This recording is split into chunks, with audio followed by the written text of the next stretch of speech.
কোনে কেতিয়া কিদৰে নিৰ্মাণ কৰিব ৰজাৰ শয়নস্থলী কিদৰে কেনেদৰে নিৰ্মাণ হ'ব কিবা এটা সিজিল হ'ব লাগে মুঠতে কেনেদৰে হ'ব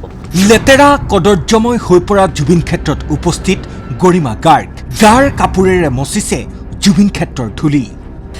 আমাৰ সোসাইটিৰ পৰা দুজনমান মানুহ আহিছে মই আহিছিলোঁ তেওঁলোকে নিজৰ কান্ধত লৈ অহা গামোচাখনেৰে জুবিনৰ ফটোবোৰ ধূলি মুচিব লগা হৈছিল আমি সকলোৱে নিজৰ কাপোৰেৰে ধূলি মুচি থৈ গৈছোঁ সোণাপুৰৰ জুবিন ক্ষেত্ৰৰ পৰিষ্কাৰ পৰিচ্ছন্নতা সম্পৰ্কত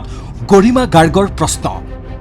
মই সকলোকে মোৰ ফালৰ পৰা মই সুধিছোঁ আপোনালোকে কি ভাবে অৱহেলিত হৈছে নেকি ধূলি মাকতিয়ে পুতি পেলাইছে হাৰ্টথ্ৰবৰ প্ৰতিচ্ছবি যে এদিন হ'ব লাগে নে এইটো সদায় হ'ব লাগে আজি 5 মাহ হৈ গ'ল এনেকৈ থাকিব লাগে এনে এইটো সদায় আচলতে ইমান দিনে থাকিবই লাগিছিল অকল পৰিয়ালক প্ৰশ্ন সুধিলেই নহ'ব সমগ্ৰ ৰাইজৰ দায়িত্ব জুবিন ক্ষেত্ৰক পৰিষ্কাৰ কৰি ৰখাৰ খুব পেইনফুল কথা এটা সেইকাৰণে তেনেকৈ থকাটো আমি বিচৰা নাই যদি চৰকাৰে গা এৰা দিছে তেনেহ'লে ৰাইজে মিলি চাফ চিকুণ কৰি ৰাখিব লাগে জুবিন ক্ষেত্ৰক অকল পৰিয়ালক আপোনালোকে প্ৰশ্ন সুধিব বা পৰিয়ালে কিবা এটা কথা ক'ব সেইটো নাভাবিব আৰু পৰিয়ালে কৰিব লাগিব বুলি প্ৰতিটো প্ৰশ্নৰ কথা নাই আমি নিজে ক'লেহে যে কিবা এটা হ'ব কাৰণ আমি কোৰ্টতো লাগি আছোঁ আমি গোটেইবোৰ কাম আমি দুজনী অকল ভণ্টি আৰু ময়ে কৰি আছোঁ গতিকে সমগ্ৰ ৰাইজৰ আছিল জুবিন সকলো পৰিয়ালৰ আছিল জুবিন চৰকাৰৰো আছিল জুবিন গতিকে সকলোৱে মই ভাবোঁ সকলোৰে দায়িত্ব সেয়া 5 মাহ শেষ হ'ল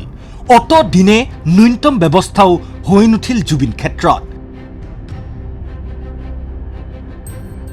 নাই পানীৰ ব্যৱস্থা নাই অনুৰাগী দৰ্শনাৰ্থীৰ বাবে অনাময় শৌচাগাৰ চিফ গৰিমা গাৰ্গৰ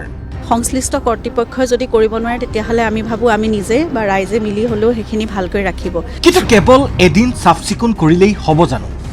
পৰ্যাপ্ত পানীৰ ব্যৱস্থাটো হ'ব লাগে টয়লেটৰ ব্যৱস্থা হ'ব লাগে বাকীখিনি সকলোখিনি চাফ চিকুণ হৈ থাকিব লাগে তেল পৰি এতিয়া একেবাৰে কাৰ্পেটবোৰ অতি লেতেৰা হৈ গৈছে সামাজিক মাধ্যমত হঠাৎ জুবিন ক্ষেত্ৰৰ দুৰৱস্থাৰ বাতৰি বিয়পি পৰিছিল তাৰ পাছতহে সাৰ পালে ৰাজ্য চৰকাৰে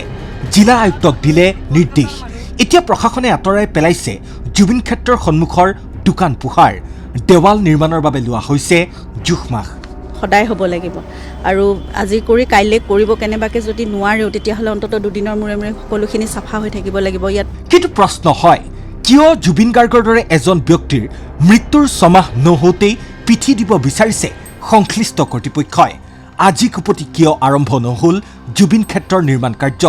কেৱল গৰিমা গাৰ্গ বা পামী বৰঠাকুৰেই নহয় প্ৰতিগৰাকী জুবিন অনুৰাগীৰ এই প্ৰশ্ন চৰকাৰলৈ খুব ভালদৰে ৰখাটো আমাৰ সকলোৰে কৰ্তব্য সেয়া চৰকাৰৰো দায়িত্ব সেয়া ৰাইজৰো দায়িত্ব আমাৰ সকলোৰে দায়িত্ব গতিকে সেই চাফা সেইখিনি দেখি পেলাই অলপ বেয়া লাগিছিলে নিৰ্বাচন আহিছে আহক ৰাজনৈতিক নেতা মন্ত্ৰী নিৰ্বাচনত ব্যস্ত হৈছে হওক কিন্তু সেই বুলি জুবিন ক্ষেত্ৰ যে অৱহেলিত হ'ব উপেক্ষিত হ'ব সেয়া সহ্য নকৰে জুবিন অনুৰাগীয়ে কাৰণ জুবিন গাৰ্গ কেৱল এজন গায়ক নাছিল তেওঁ আছিল অসমৰ অঘোষিত ৰজা যদি আপুনি নতুনকৈ আমাৰ চেনেলটো চাবলৈ আৰম্ভ কৰিছে তেনেহ'লে আমাক ছাবস্ক্ৰাইব কৰি দিব আৰু ভিডিঅ'টোত এটা লাইক কৰি দিব